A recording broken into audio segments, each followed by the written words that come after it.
Wind River est une reconstitution romancée de l'enquête qui suivit le meurtre de Annie Henson, une jeune femme amérindienne dont le cadavre a été retrouvé au milieu de nulle part, en plein milieu d'une réserve amérindienne.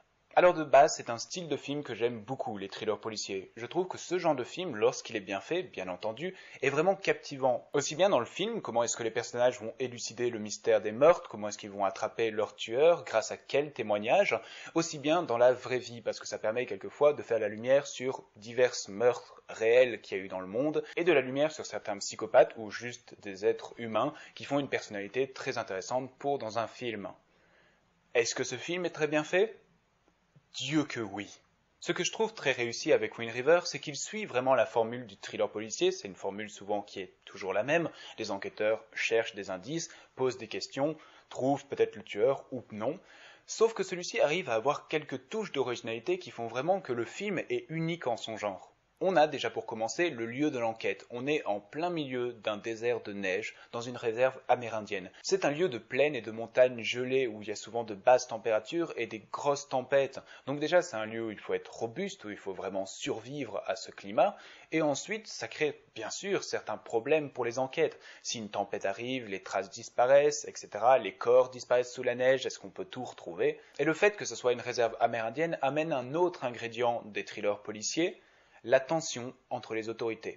Souvent dans ce genre de film, il y aura une tension créée entre les autorités qui enquêtent et la populace, ou alors les autorités qui enquêtent et une autre autorité qui enquête, souvent FBI et le CIA. Dans ce film, les tensions sont à foison. On a les Amérindiens qui sont dans leur réserve et on a toutes des autorités autour qui maintiennent la stabilité de leur réserve, le fait qu'ils restent dedans, donc forcément ils ne s'entendent pas très bien avec ces autorités. On a l'agent du FBI qui va donc dans leur réserve pour enquêter sur le meurtre, et qui, du point de vue de l'autorité locale, est complètement incompétente au milieu de ce froid, qui n'a aucune idée de comment est-ce qu'on peut enquêter dans un tel milieu et avec les outils qui sont mis à leur disposition. Elle est aussi un peu mal vue par la population locale, qui ne voit pas très bien en quoi est-ce qu'elle pourrait aider. Elle représente l'USA, l'extérieur, donc ce qui les a forcés à se mettre dans ces réserves, et elle manque un peu de tact et ne connaît pas très bien leurs coutumes.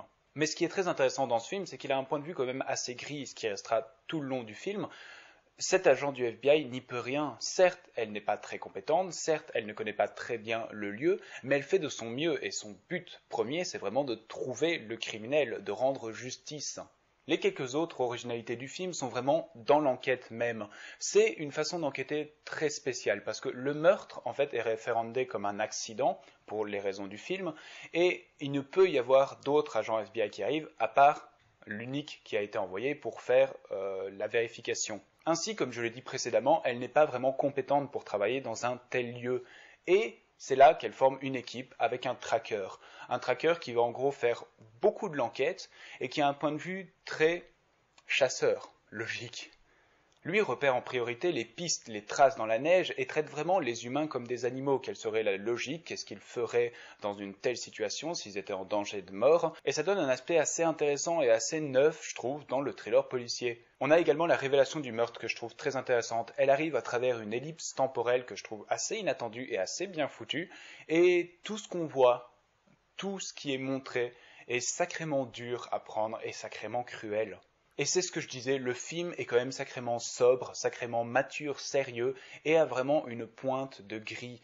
Il n'y a pas vraiment de happy ending, on revient toujours sur le fait que de tels événements détruisent la vie de beaucoup de personnes. Et c'est un thème que le film tient du début à la fin, il y a vraiment plusieurs scènes qui sont assez dures, pas juste dans la découverte des corps, mais aussi dans la réaction de certains personnages face à ça, qui sont assez durs à voir et assez cruels. Au lieu de terminer comme souvent avec un panneau de texte qui vous explique ce que chaque personnage est devenu par la suite, on vous met plutôt un fait qui parle de la dureté et de la cruauté qu'il y a dans beaucoup de réserves amérindiennes et de la discrimination qu'il y a envers ces gens. Et tout un dialogue entre deux personnages parle du deuil, de comment est-ce qu'on peut survivre à la perte d'un être aimé, à quoi ça sert, qu'est-ce que ça peut nous amener, et ça touche tellement juste, entre autres parce que les dialogues sont vraiment bons.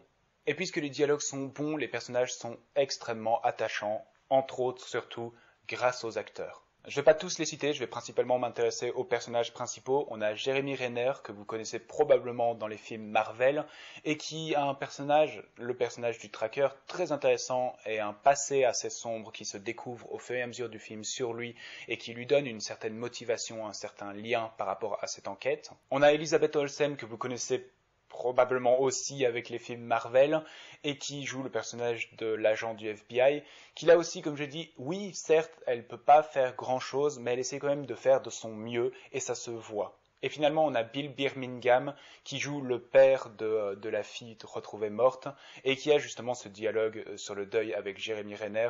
Je le trouve parfait, très juste. Au final, j'ai vraiment passé un bon moment devant ce film, je le reverrai sans hésiter, et même après réflexion, je vois pas trop ce qui est vraiment mauvais à propos de ce film, donc je pense qu'il va aller rejoindre War for the Planet of the Apes. Si je devais coter ma satisfaction en ayant vu Wind River, elle serait de 20 sur 20.